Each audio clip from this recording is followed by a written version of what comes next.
Welcome, leaders. Thanks for joining us back on the Innovative Leader podcast. Hello, David. How are you? I'm well. How about you? Good, good. We're at the end of January, so we're recording this on January 29th, sitting right at the very last Friday in January. It has been an interesting start to 2021. We had a full moon. The wolf moon was out last night. It's the moon of passion and opportunity for moving things forward. But yeah, it's been an interesting month. Today we're going to talk about when resolutions don't get resolved. And because this year has started where some people, I think it's a pretty common theme that enough people feel like they weren't quite able.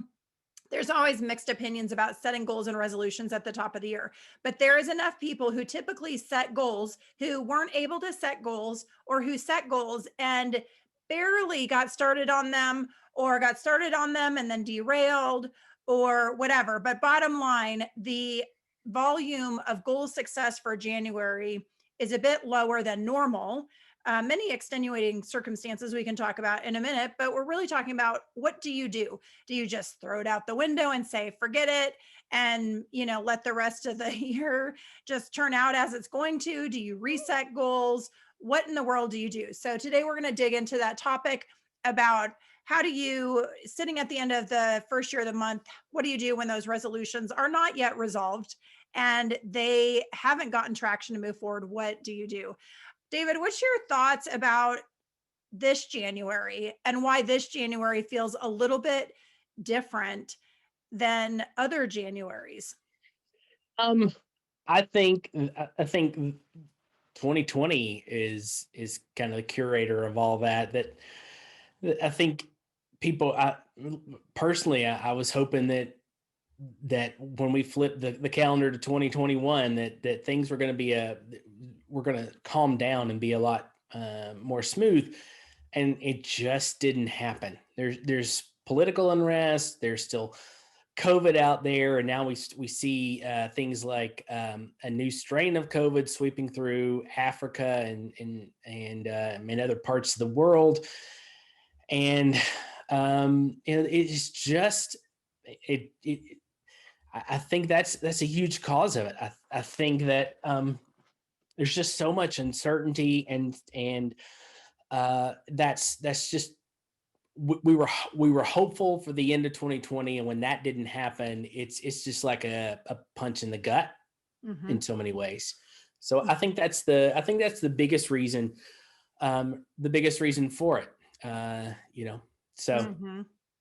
then things, even things like yesterday.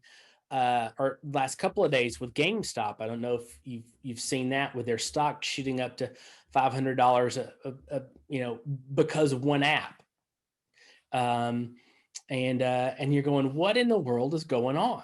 It just feels like the world, like we talked about last week. It's just a frenetic time, and we just can't wrap our arms around it. There's so much uncertainty this January as compared to last, that it's just, I think it's just overwhelming people. And they're tired. They want to get back to their lives. Yeah. Well, and the fatigue can cause, it is difficult to do that strategic planning and then to really get yourself in that discipline that's needed in order to drive your goals. It requires energy and it requires focus. And when people are tired or when things change, we're not used to working in that rhythm. I do think it's important that we learn how to work in that rhythm. I think to not wait until it settles down, because I don't know that it's really going to settle down. Right. So I think the opportunity is not to necessarily lament that, because I think it can be easy to go, we need this to go back, but not to really get into that space of wanting that, rather moving more to this space of, okay, wow, so this is a new year and a new month that continues to be rapidly changing. having a tremendous volume of uncertainty, still speed of change and things happening. So the same things that we've been talking about with that Industrial Revolution 4.0, all of those facets still very much present. And then I think it's like we kind of tried to set goals in the same way that we set them in the past, Right. and we have to do it a little bit differently. And I don't know exactly what that is, but I think we get to figure that out as we're adapting to this new speed. As we are today, we're going to talk about three things: assessing, planning, and structures for accountability.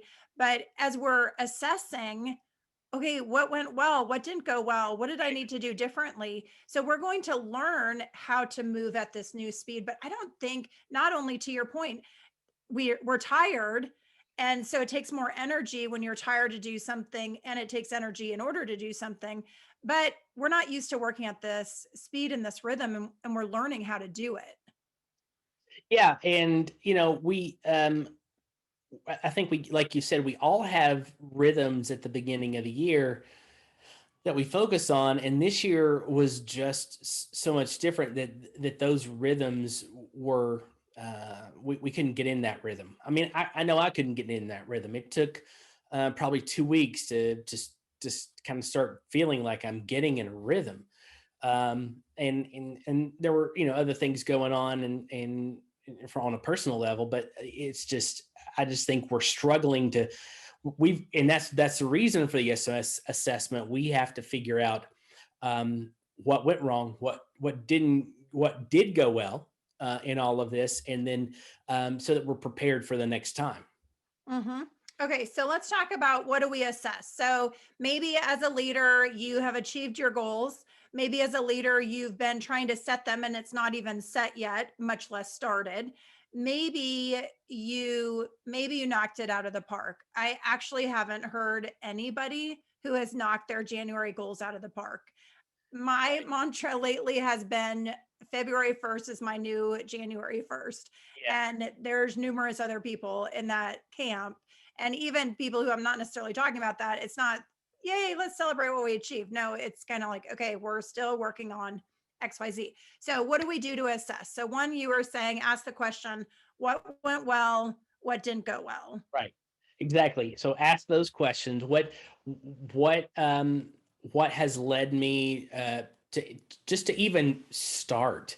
I think in at this juncture for many people, just trying to start on those rhythms, start in those goals, uh, is a huge step forward.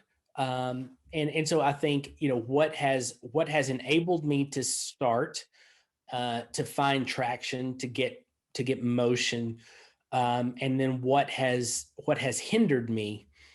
Is it the season, or is it I've got to develop a new set of processes, a new set of systems, and so when we take a look at that, then we can be prepared, maybe to put those things in place for January or February 1, and then certainly to be prepared, for 2022, if nothing else. But I think it was important to try to assess and try to figure out what to do so that we can start those in 2020, in February 1, so that we can make progress toward those goals, and toward those things, this year.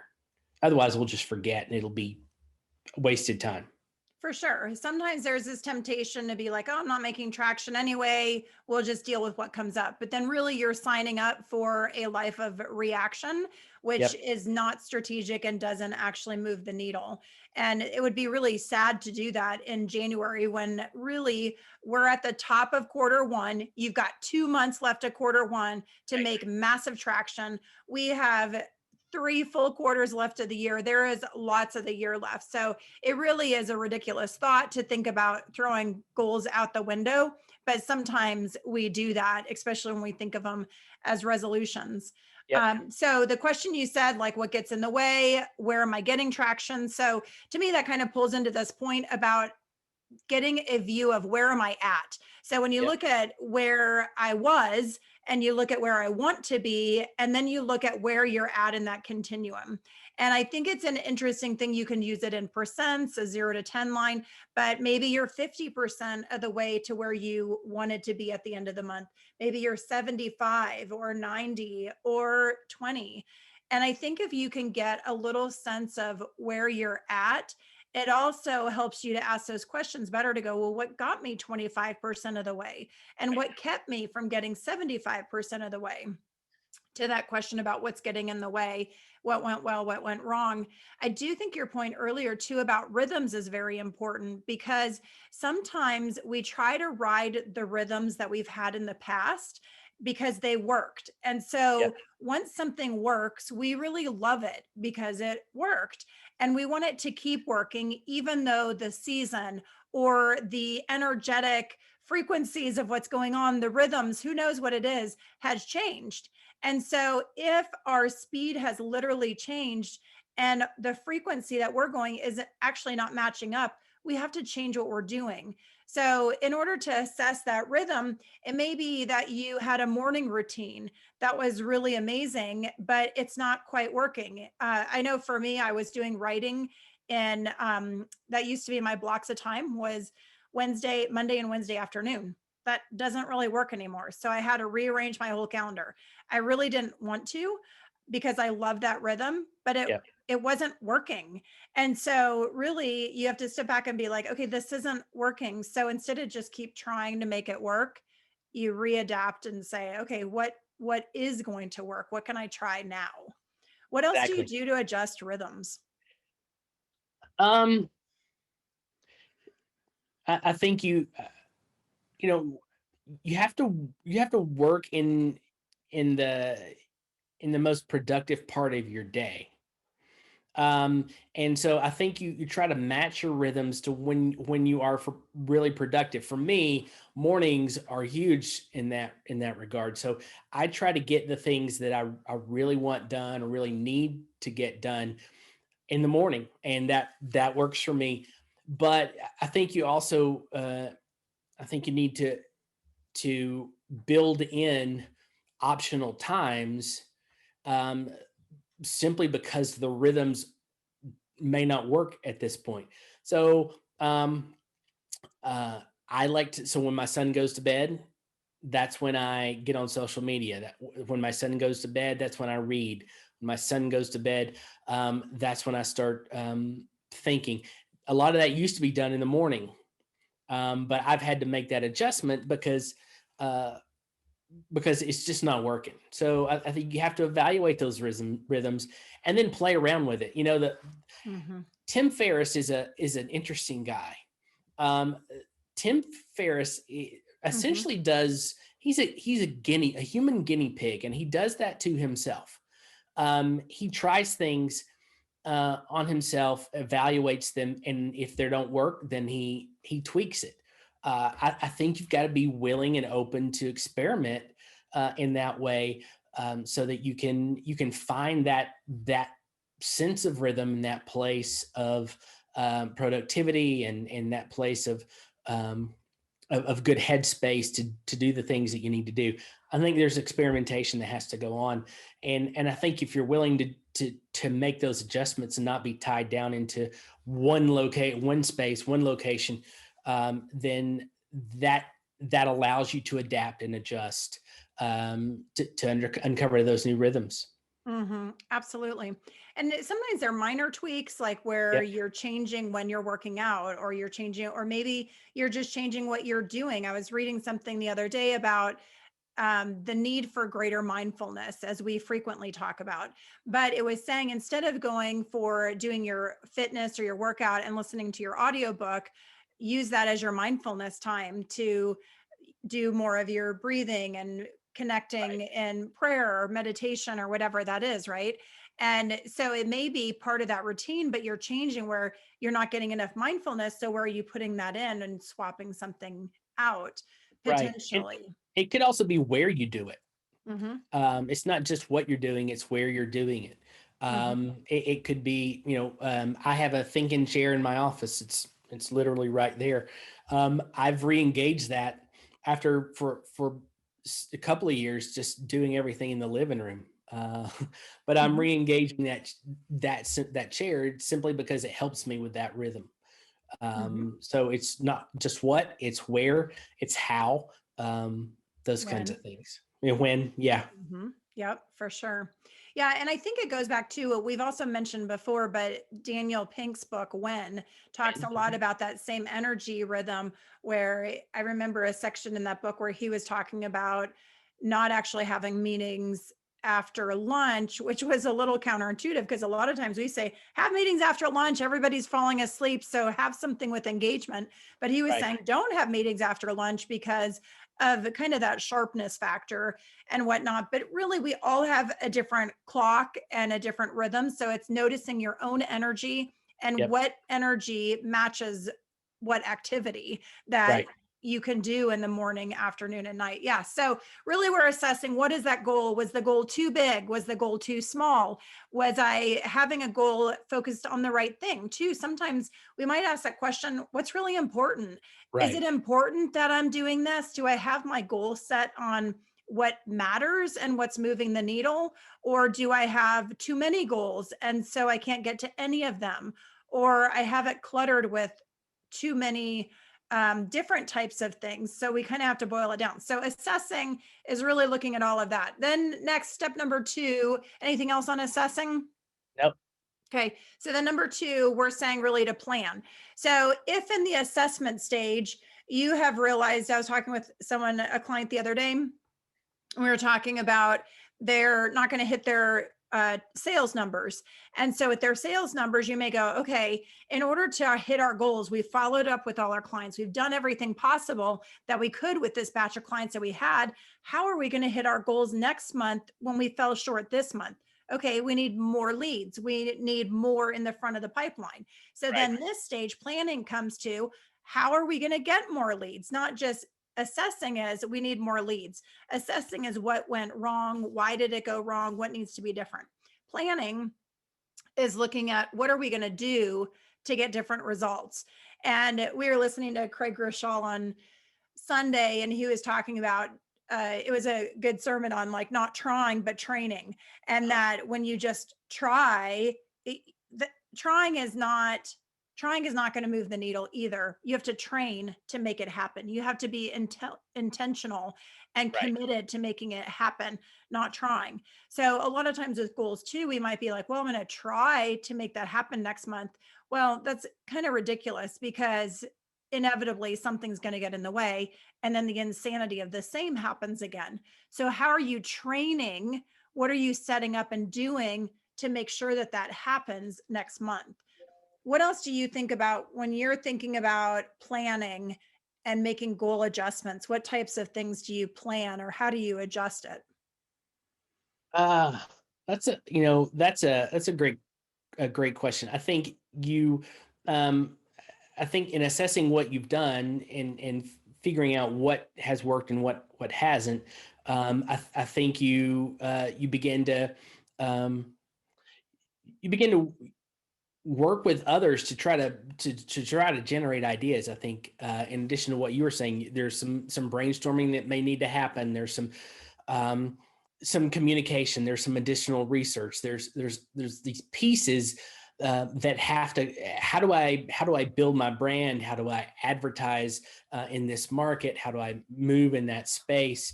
And when you do that, it helps you get traction toward that plan. So there's things behind the plan. It would be great to simply say, well, we're going to do X, Y, and Z, but you've got to go back and maybe do some research on that. So I think that's part of the thing that you have to do to kind of help build that plan and develop it so that you can begin to execute on that.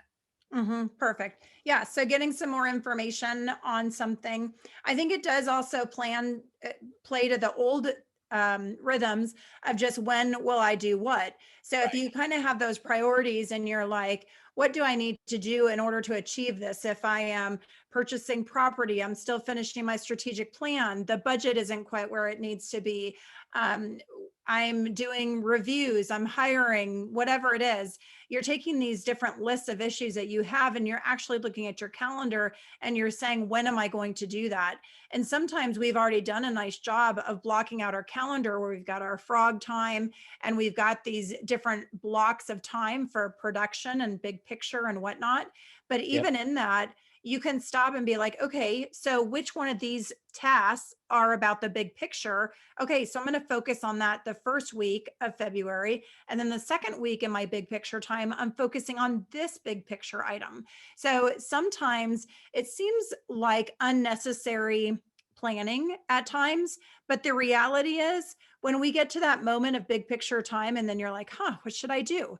It's not usually efficient to allow yourself to decide in the moment.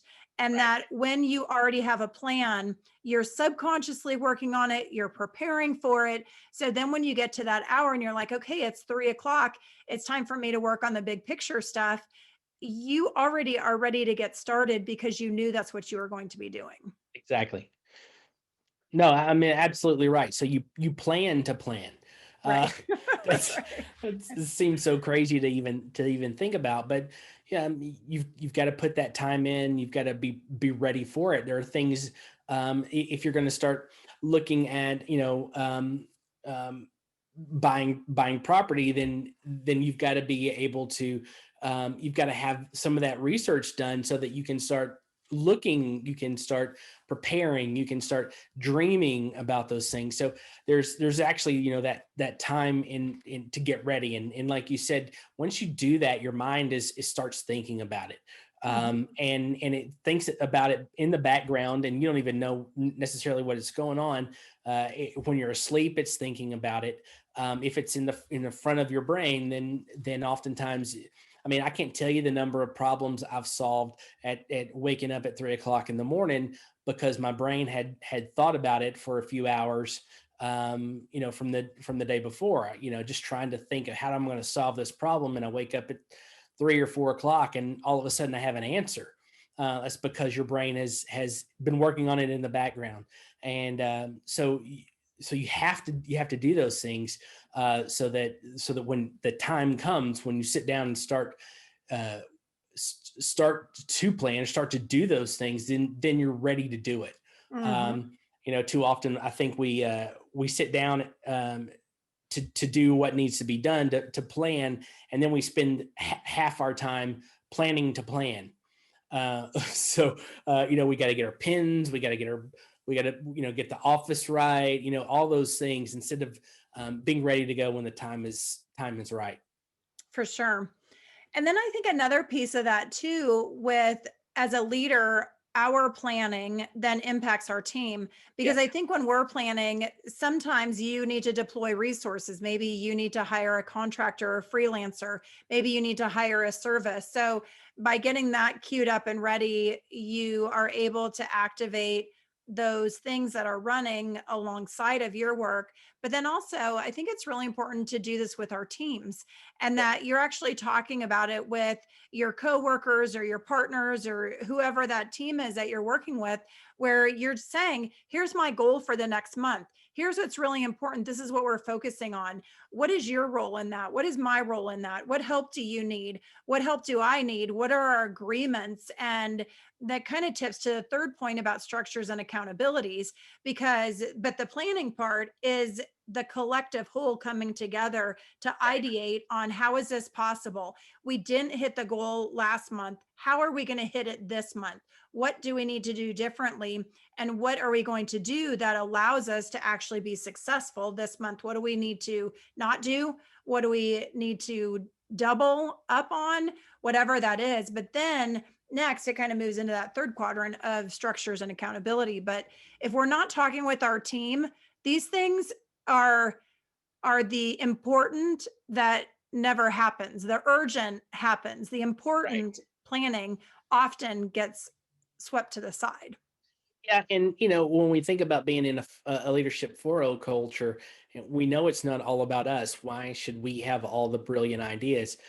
We have other resources, other team members that can help in that process, and so I think you have to really have to engage them. And and come together with them to find those answers.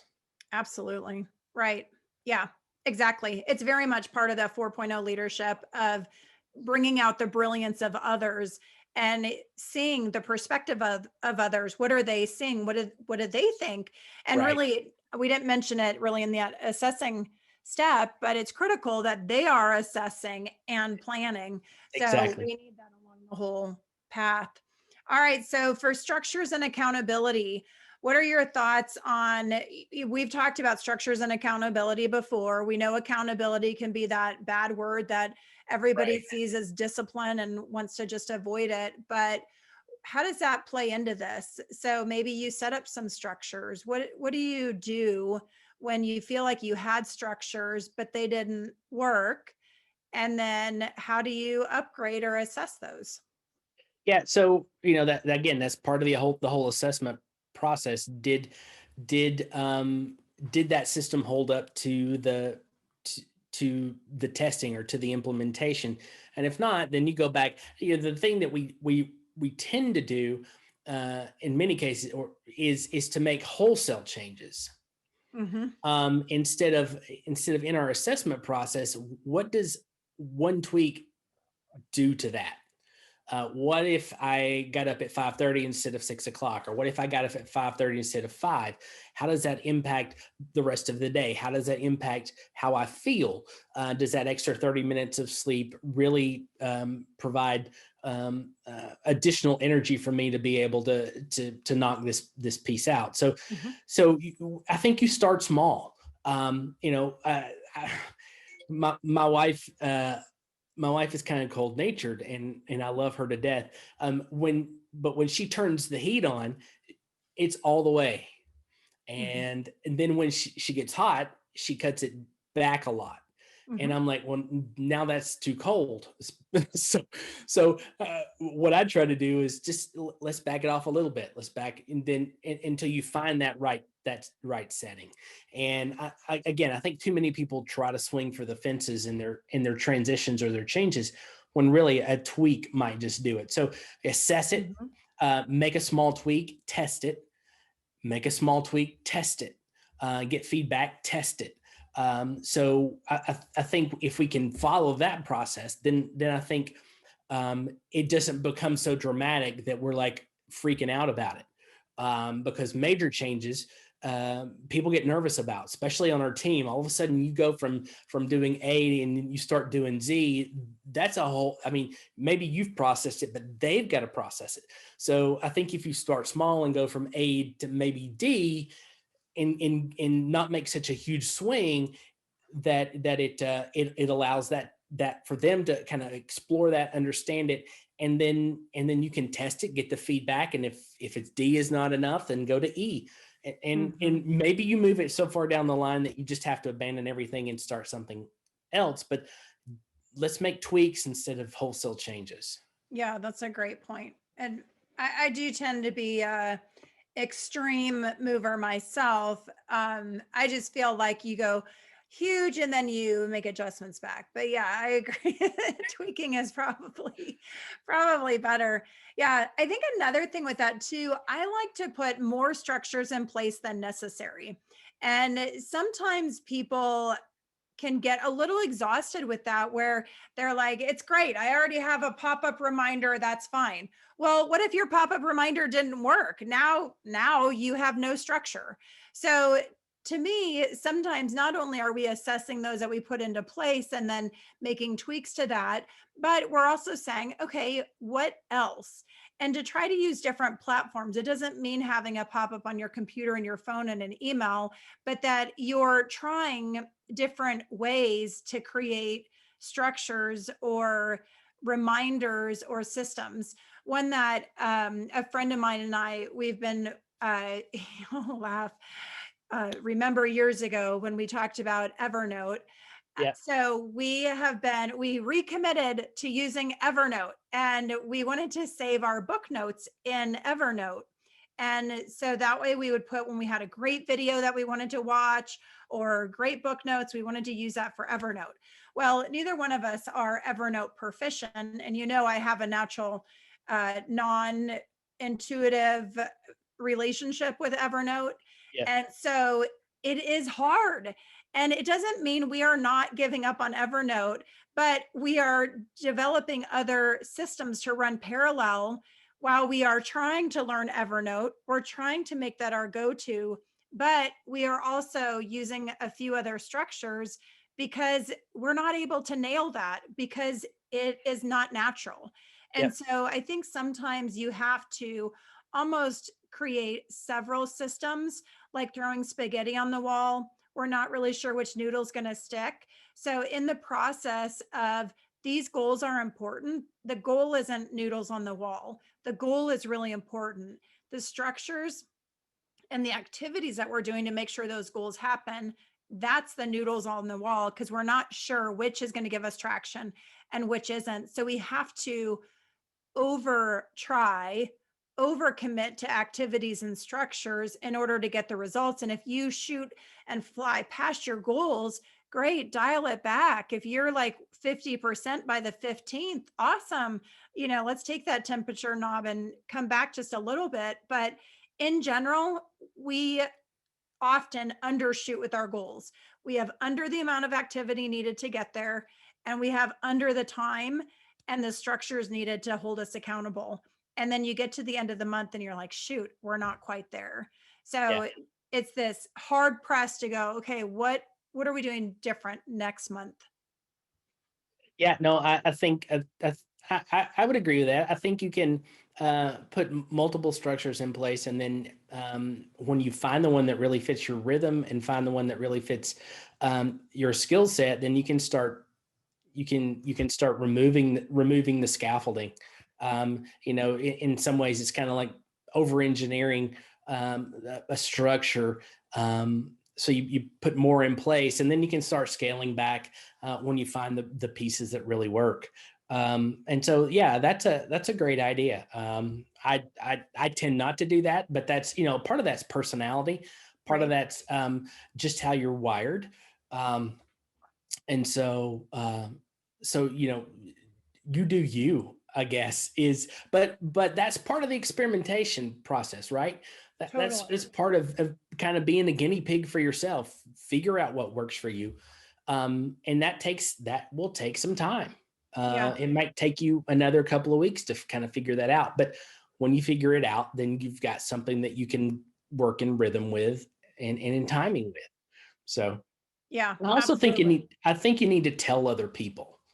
Um, when we talk about accountability and those kinds of things, if you don't tell somebody, then that goal or that change is just in your own head, and that can move from day to day. Hmm. And so I think you need to have somebody that you can share that with and get real specific about. We're going to do X, Y, and Z on this day, or we're going to do X, Y, and Z, or we're going to be here, and this is how we're going to get there, and this is what we're going to do. Yeah. Um, and so, my wife and I are doing some of that now. We're starting to just about once a quarter, just getting away for the weekend and doing those kinds of things. We're going to plan, we're going to do this because we need it as a couple, and it helps us to try to reach some of the goals that we're wanting to reach in our own life personally. But that's a way to kind of do that organizationally as well. For sure. Yeah. And we didn't really mention that. That is true. Like the whole milestone as you're planning, it's not just planning what you're going to do, but to create a couple milestones. I always love the analogy or the illustration that Brian Tracy uses in his goals book.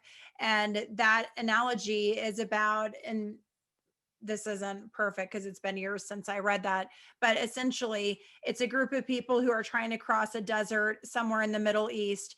And in general, the two towns knew that people constantly got lost and off track as they were crossing the desert. So the towns got together and they put mile markers across the desert because really what people had to focus on was the mile markers because the desert was too big and too wide. And without any focal point, they always veered off, even though they felt like they were going straight, they weren't.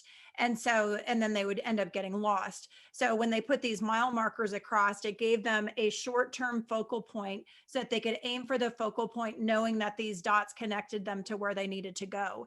And I think a lot of times, really with our planning, that's what we're doing, is we're creating these dots to the end game of where we need to go. And if we don't have that, it's just get there versus get here, get here, get here, get here. And those baby steps are really what makes it digestible and palatable for us to even do it. So yeah, that mile marker is a big deal. Yep. Okay, Yeah, and one more thing. Oh, sorry, go ahead. no, I was going to say micro goals within your larger goal Mm-hmm. lets you feel like you're building momentum and you're making progress. Because you Yeah. are building momentum and yeah, getting progress. Absolutely. Yeah, when you were talking to, you reminded me of one I want to share. Patrick Lencioni recently has come out with his it's called Working Genius. It's a new assessment. It does cost $25, but not bad for an assessment. It is not, in my opinion, the end all be all assessment. It is another assessment, but it's a really great, my view on assessments are we are all diamonds, and these assessments show a different slice, a different angle of our diamond. Yep. And this one, so Working Genius, what you were talking about a little bit ago about being you, I completely agree. When you're setting your goals, you have to do it in a way that complements your strengths and is you. So absolutely. And then at the same time, so I had taken mine, and so there's 6 different elements, and 2 of them you're a genius at, 2 of them you have competency at, and 2 of them will frustrate you. And roughly these 6 things are kind of the progression between being a thinker and then being an innovator, being a discerning, kind of intuitive. Galvanizing is like getting people on the same page. And then I forget what I think that's another one about like an enroller. So helping people to see the vision versus encouraging and enrolling people in it. And then the last one I think was tenacity, maybe about getting things done. So I definitely am high tenacity about getting things done, which is why I tend to lean on that side, because for me, getting things done, like I get very uncomfortable and restless when nothing is getting done, because I kind of live to get things done. But we have these different wirings, right? So it's Yep. really fun to take an assessment like that and to also look like maybe our bias might be more. I also am high in the innovation idea stuff too. So I can get in my own way of getting things done because I'm creating so many ideas. But it's interesting to be aware of where you fall in that process, because if you're not accomplishing your goals, maybe it is part of your not natural wiring. And then you have to actually go partner with someone or talk to someone and say, okay, I'm not getting this done. What do you think I could do differently? Because sometimes when we kind of know these strengths, we can really work in our strengths, and then we can partner with others to bridge the gap where Right. it's not as obvious to us. Like we just wouldn't have ever done that. For me, that thinking up on the top, you mentioned your thinking chair. I have, and I love in our bedroom, we have a sitting area, and I like to go there for Bible study time or for not podcasts, for classes that I'm taking, because Yep. ideally I just stay there and I think and I absorb. But that's one of my areas of frustration. Not that it makes me frustrated, but just in the scale of that assessment, because it's so hard for me. It's not easy for me. And so we have to create these structures to help us do what is not easy for us. So Yeah, anyway, and check out that assessment. I think you might like it. yeah, I'd love to see that. Um, the what was I going to say? Um, there is this debate about, do I work on my weaknesses? And I think not MacArthur, John Maxwell has said, don't work on your weaknesses, work on your strengths. But I think it depends on what that weakness is, Mm. and that sometimes is uncomfortable. If sometimes you have to work on your communication skills. Mhm. For a leader, that's huge. Sometimes you have to work on some things, just have to get done. And so and it is uncomfortable, and you've got to figure out a way to make all that happen. Right. So yeah, Right. but you've got to know what those are, and that's the value of the assessments. Absolutely. And weaknesses are another thing too that are hard because there's like your strengths and your weaknesses. And then there's the blind spots of your strength or the overuse of your strength, Right. which might not be the same as your weakness, but it almost becomes another type of weakness when you overuse a strength. So there's kind of these two potholes that can happen that as a leader, you don't get to go, oh, I'm not good at that. I don't do that. Like you don't just get to be in this. Of course, do your strengths, but you have to be aware of these because these are your opportunities to plan and partner and whatever. Exactly. Yeah, cool. All right, awesome. Well, let's see. So I think today we've covered just about an encouragement wherever you're at with your goals. If you haven't set them, by all means, set them because you get more done when you set goals. If you're a leader, your team can't follow when they don't know where you're headed. So Right. setting your goals is key to align to your vision. And whether you got traction this month or didn't, celebrate the success of where you've come, assess what is good and where you need to get yet. Create your goals for February, include your team, make plans to adjust where the gaps are, the activity that's needed, what you need to do differently. Maybe you need to stop doing something, and then create those structures for accountability to help yourself. Don't leave it up to self discipline, but create accountabilities and structures to create success for you and your team. Exactly. And just don't give up. Yeah, don't give up. Yeah. I mean, you've got to fight through it.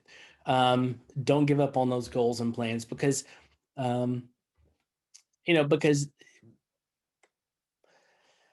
because we, it's just don't let them defeat you. You're bigger than that. You're stronger than that. Fight through them. And your work matters. That's why you Yeah, started it in the first place. Your work matters. So don't, um, we have to be intentional in order to move what matters. exactly. Yeah, cool. Good.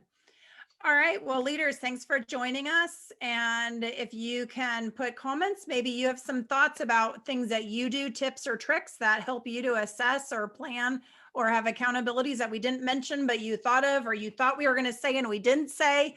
Put Yep. those in the comments. It's great. We want to hear from you. And we love when leaders share because really it's building a community of leaders supporting one another. Nobody is an expert. It is a journey that we are all on to grow our leadership. Absolutely. Sounds good. We'll talk again next week. All right. Take care. Take care. Goodbye.